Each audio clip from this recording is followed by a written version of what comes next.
20 रोजी पहाटे Avanti housing society या एरियात FC पोलीस स्टेशन हद्दीमध्ये एका बिल्डिंगच्या मध्ये 4 शेजारी इसम पहाटे आत आलं आणि तिकडे जे होतं त्यांना धमक्या देऊन त्यांच्याकडून चोरी केलं होतं, जबरन चोरी केलं होतं।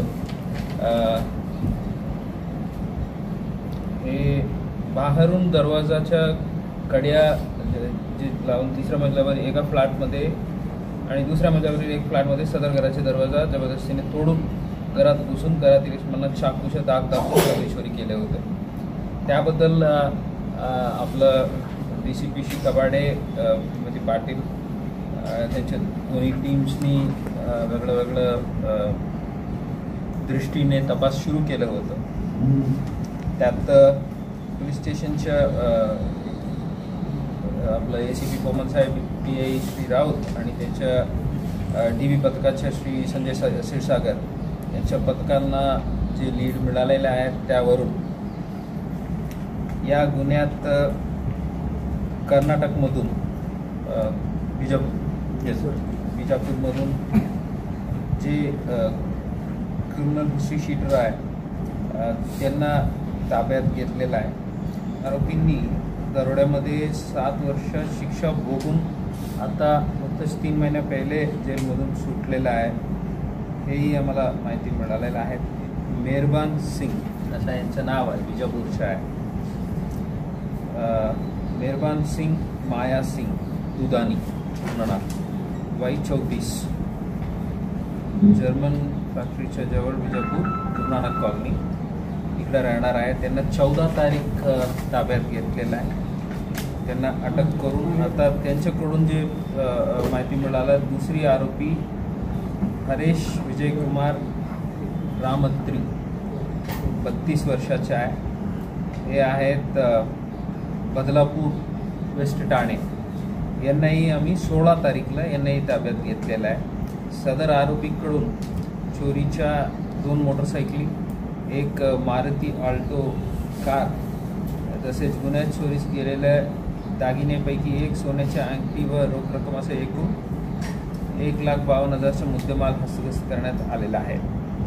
त्या गुन्ह्यात वापरलेले चाकू, कटावणी, 2 लोखंडी राड हे देखील हस्तगत करण्यात आलेले आहेत। यांच्या आणखी 2 साथीदार आहेत म्हणून आता निष्पन्न झालेलं आहे, त्यांचंही नाव निष्पन्न झालेलं आहे।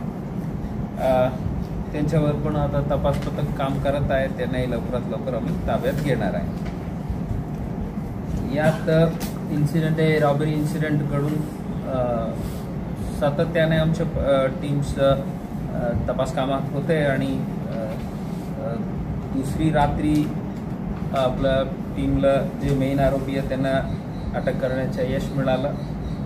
यात ताब्यात घेऊन त्यांनी उत्कृष्ट कामगिरी केलेलं आहे। सावंतीनगर हे खूप शहराच्या बाहेरचा भाग असाही नाही आहे, त्या ठिकाणी हे घटना घडलेलं आहे ते आणि आपण तपास दरम्यान फुटेजेस वगैरे व्हेरीफाय करताना आम्हाला हे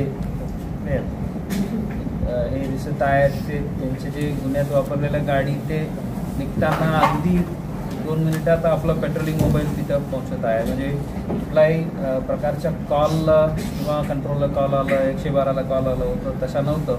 आपलं जे रेग्युलर पेट्रोलिंग मोबाईल होतं तेच त्या भागात पेट्रोलिंगला तिथंच पोहोचलं अगदी 2-3 मिनिटात। हे दुर्दैवी गोष्ट आहे। त्या दरम्यान तिथे एवढा जवळ पेट्रोलिंग मोबाईल फिरत असतानाही अशा घटना घडलं होतं, तरी आपल्या टीम्सनी व्यवस्थित तपास करून शोध घेऊन अशा कट्टर आरोपींना पण लवकरात लवकर ताब्यात घेतलेले आहेत। हे जे कार त्यांनी वापरलं जोडवावी पोलीस स्टेशनच्या हद्दीमधून चोरलं होतं आणि ते वापरून हे रॉबरी केलं आणि दुसरी ठिकाणीतून 2 व्हीलर चोरलं आणि ते वापरून त्यांनी एस्केपचं रूट प्लॅन केलं होतं। ते अशा ते पूर्ण त्यांचे जे काही मोडस ऑपरांडी होतं ते पण आता उघड झालेलं आहे। लवकरात लवकर उर्वरित आरोपी आणि जे मुद्देमाल आहे तेही आम्ही हस्तगत करणार आहे।